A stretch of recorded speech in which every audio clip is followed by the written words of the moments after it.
Hi friends, this is for 60 second story. கதை படிப்போம் வாங்க.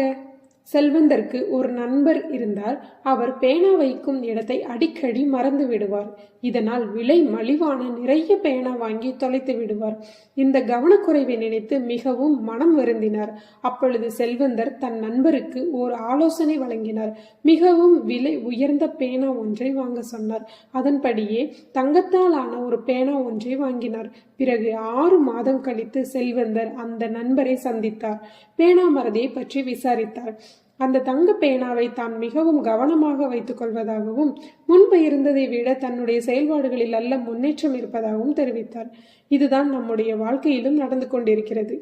நாம் மதிப்பாக உணரும் ஒவ்வொன்றையும் கவனத்துடன் பார்த்து கொள்கிறோம் அல்லவா? அப்படிதானுங்க. தேங்க்யூ.